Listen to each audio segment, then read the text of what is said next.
Welcome back everyone. Today I'm going to review the Book of Ram by Devdutt Pattanaik. This is a mythological book about Lord Ram which talks about various aspects of his life. The author Devdutt Pattanaik has written dozens of books on Hindu mythology and he's quite proficient at his work. He doesn't just write these books but he also is an illustrator, and in most of the books that he has written there are many illustrations that are there in those books, and these illustrations make it very easy for the reader to understand the stories or the context in which they are written. Now let's talk about the book. Lord Ram has many aspects to his life, and this book discusses a lot of those aspects. Aspects like he was a son, a husband, a king, a master, a brother, and so on. It is a dedicated chapter to almost every aspect of his life. I'll read out these contents, these chapters for you. The first is Ramayana's protagonist, Dashrath's son, Vishwamitra's student, Sita's husband, Lakshman's brother, Hanuman's master, Ravan's enemy, Ayodhya's king, Vishnu's incarnation, Valmiki's inspiration, and Hindutva's icon. This last chapter is something that is very unique. I don't think that we will find a chapter like this in any other book that talks about Lord Ram, because Hindutva is a very recent concept, and the author has tried to explain Hindutva, Lord Ram, as an icon of Hindutva, and we'll talk about that in the course of time just now. While reading different aspects of his life, the story familiarizes us with a lot of other characters that are there in the epic. What makes the mythological books written by Devdutt Pattanaik very unique is the way in which he shines a modern light on the books that he writes, which makes it very easier for us to understand them and grasp the context of the story very well. One corner of this book may be that there is a little repetition of some context in the context of different stories that he tells. Now let's talk about the Hindutva icon chapter in the book that is the most unique, and I'll be reading some of that for you. Ram, the political icon, sports muscles and has aggressive stance, something that is not seen in religious iconography.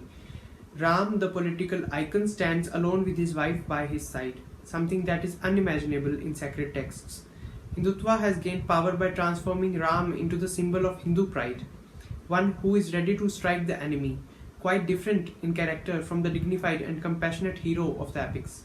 At the same time, Hindutva's political opponents dismiss Ram as poet's imagination, which only alienates the devout Hindu. This conflict, created by projecting Ram in a certain partisan light on one hand, or denying Ram's existence and significance altogether on the other, has generated a powerful social and political dynamic that India cannot ignore. But should Ram be seen only through the lens of those who use his name to justify rage, or those who deny his value to the Hindu? Surely, there is an alternative view of Ram, one that breaks the stranglehold of the politicians, one that focuses on the spiritual upliftment of humanity, not on the domination of one group over another. One must not forget that for centuries chanting Ram's name was supposed to calm the mind in times of stress, calamity, or bereavement. Reading the Ramayana was supposed to ensure harmony and order in the household. It is only since the 20th century, since the politicization of Ram by one group and his rejection by another, that Ram's name has been associated with anger, violence, and tension. Now I'll be reading some excerpts from the book for you, which I believe are deeply insightful.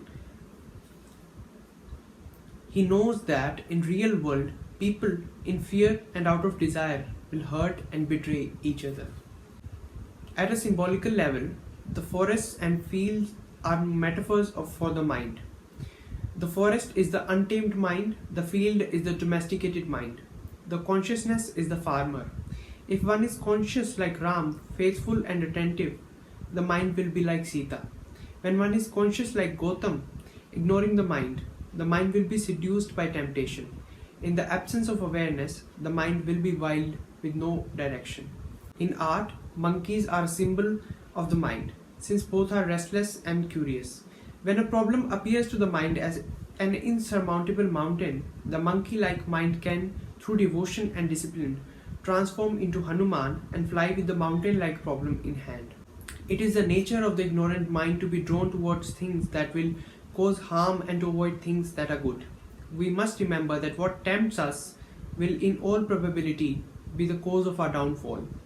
What we shy away from, what we procrastinate about, probably is what will help us evolve. Religion is a matter of faith, not proof. Faith does not rely on reason. It speaks in a language that is indifferent to rationality. According to Adhyatma Ramayana, Ravan is our ego, that part of us that is constantly seeking external validation. Having submitted to adharma, our ego has abducted Sita, our mind. That is why we constantly seek to dominate the world around us, and that is why we do not accept it for what it is.